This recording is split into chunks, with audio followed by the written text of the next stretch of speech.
Hello food lovers, welcome to our channel. నేను మీ రాణి Eramsetti. Friends, ఈరోజు రెండు ఇంగ్రీడియంట్స్తో చాలా టేస్టీగా ఉండి పప్పు చెక్క చేసి చూపించబోతున్నాను. ప్రాసెస్ అంతా చాలా చాలా సింపుల్ అండి, టేస్టీగా ఉంటుంది. అందరికీ తెలిసిన రెసిపీ అయినా కూడా నేను చెప్పబోయే ఒక టిప్తో మీ అందరికీ కూడా ఈ ప్రాసెస్ అనేది బాగా అర్థమవుతుంది. అలాగే ఛానల్ని ఫస్ట్ టైం చూస్తున్న వారు సబ్స్క్రైబ్ చేసుకుని పక్కనే ఉన్న బెల్ బటన్ క్లిక్ చేయటం మాత్రం మర్చిపోకండి. నేను పెట్టబోయే రెసిపీస్ అన్నీ డైలీ మీ ఫోన్కి నోటిఫికేషన్కి వస్తాయి కదా, ఓపెన్ చేసి చూడండి. మీకు నచ్చిన రెసిపీస్ని కుక్ చేసి ఫ్యామిలీకి సర్వ్ చేయండి. వీడియోని మధ్య మధ్యలో స్కిప్ చేయకుండా లాస్ట్ వరకు చూడండి. ఆ టిప్ ఏంటో మీకు కూడా అర్థమవుతుంది. ఇంకా ప్రాసెస్లోకి వెళ్ళిపోదాం.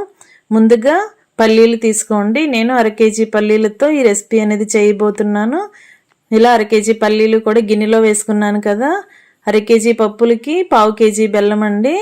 స్వీట్ ఎక్కువగా తినేవారు ఇంకా 300 గ్రాములైనా వేసుకోవచ్చు. నేను 250 గ్రాములు వేసాను. మీరు మీ టేస్ట్కి తగ్గట్టుగా యాడ్ చేసుకోండి. బెల్లాన్ని తురుముకుని పక్కన పెట్టుకోండి.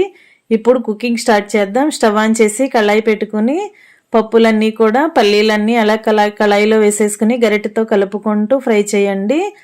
పప్పులనేవి క్రిస్పీగా ఫ్రై అయిన తర్వాత దానిపైన ఉన్న పొట్టంతా కూడా చాలా ఈజీగా రిమూవ్ అయిపోతుంది. అంతవరకు కూడా బాగా ఫ్రై చేయండి. ఫ్లేమ్ మీడియంలో పెట్టుకుని ఫ్రై చేసుకున్నట్లయితే పప్పు లోపల వరకు కూడా బాగా టేస్టీగా ఫ్రై అవుతుంది. ఈ విధంగా ఫ్రై అయిన తర్వాత పప్పులన్నీ కూడా వేరొక గిన్నెలోకి వేసుకోండి. ఇప్పుడు స్టవ్ ఆన్ చేసి అదే కళాయిని పెట్టుకుని బెల్లం తురుము వేసుకోండి. బెల్లం అనేది కళాయిలో వేసిన తర్వాత కళాయి వేడికి కరగటం స్టార్ట్ అవుతుంది. బెల్లం గడ్డలు అనేవి ఎక్కువగా ఉన్నట్లయితే మీరు ఒక 2-3 టేబుల్ స్పూన్లు వాటర్ పోయండి. అంతకంటే ఎక్కువ పోయక్కర్లేదండి.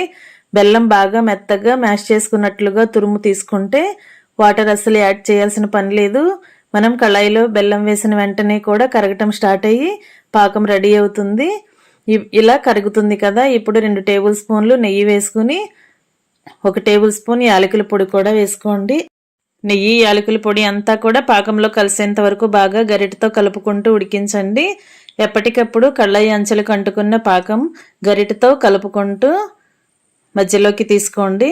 ఇప్పుడు ఈ రెసిపీకి సంబంధించిన టిప్ అనేది చెప్తానన్నాను కదా, ఆ టిప్ ఇదేనండి. 1 పావు టీ స్పూన్ వంట సోడాని తీసుకుని ఇలా ఉడుకుతున్న పాకంలో వేసినట్లయితే మనం పప్పు చెక్క తింటున్నప్పుడు పాకం అనేది నోటికి అంటుకుపోకుండా సాగుతున్నట్లుగా లేకుండా చెక్క అనేది చాలా క్రిస్పీగా విరుగుతుందండి. తింటున్నప్పుడు పొడి పొడిలాడుతూ చాలా చాలా టేస్టీగా వస్తుంది. ఈ టిప్ అనేది మీరు కూడా ఖచ్చితంగా పాటించి ఇంకొకసారి చేసినప్పుడు ఈ రెసిపీని నేను చూపించబోయే ప్రాసెస్లో చేసి చూడండి. మీ అందరికీ కూడా ఈ రెసిపీ చాలా బాగా నచ్చుతుందండి. ఉడుకుతున్న పాకంలో కొంచెంగా వంట సోడా వేయటం మాత్రం మర్చిపోకండి. అలా సోడా అంతా కూడా పాకంలో కలిసేంత వరకు బాగా కలిసి ఉడికించిన తర్వాత మధ్య మధ్యలో పాకాన్ని చెక్ చేసుకుంటూ ఉండండి. వాటర్ని ఒక కప్పులోకి తీసుకుని మనం ఉడుకుతున్న పాకం నుంచి 2-3 డ్రాప్స్ అయినా అలా వాటర్లో వేసుకున్నట్లయితే పాకం అనేది కరెక్ట్గా వచ్చినట్లయితే ఇలా మనం బెల్లం సిరప్ని వాటర్లో వేసుకున్న తర్వాత పాకం అనేది ఉండలాగా వస్తుందండి. ఇలా బిళ్ళలాగా వస్తుంది. ఈ విధంగా వచ్చింది అంటే పాకం రెడీ అవుతున్నట్లే.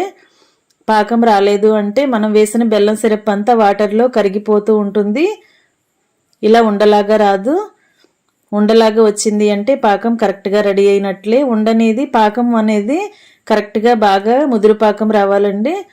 ఉండనేది బాగా గట్టిగా రావాలి. మనం వాటర్లో వేసినప్పుడు మనం చేత్తో నొక్కుతున్నట్లుగా చేసినట్లయితే పాకం అనేది మెత్తగా రాకుండా గట్టిగా రావాలి. అంతవరకు కూడా పాకం ఉడికించి మనం ముందుగా ఫ్రై చేసుకుని పొట్టు తీసుకుని పప్పులన్నీ కూడా ఇలా బద్దల్లాగా చేసుకుని రెడీగా ఉంచుకున్నాం కదా, వాటిని ఇలా పాకంలో వేసేసి ఒక ప్లేట్కి నెయ్యి అప్లై చేయండి. అలాగే మనం వేడివేడిగా ఉన్నది పప్పు చెక్కని చేత్తో తాకలేం కదా, అందుకే ఇలా చపాతీ రోలర్తో మనం ఇలా ప్లేట్ మీద ఉన్న పప్పు చెక్కని పలుచగా వెడల్పుగా చేసుకున్నట్లయితే చెక్క అంతా కూడా ప్లేట్కి బాగా అంటుకుపోతుంది. ఇలా కొంచెం చల్లారిన తర్వాత మనం చేత్తోనే పప్పు చెక్కని చాలా ఈజీగా పీసెస్గా కట్ చేసుకోవచ్చు. ఇంకా రెడీ అయిపోయిందండి. మీకు కావలసిన సైజులో పప్పు చెక్కని ఇలా ముక్కలు ముక్కలుగా కట్ చేసుకోండి. టేస్టీ పప్పు చెక్క రెడీ అయిపోయింది. మీకు వీడియో నచ్చినట్లయితే లైక్ చేయండి. Thanks for watching. నేను మీ రాణి ఎర్రంశెట్టి.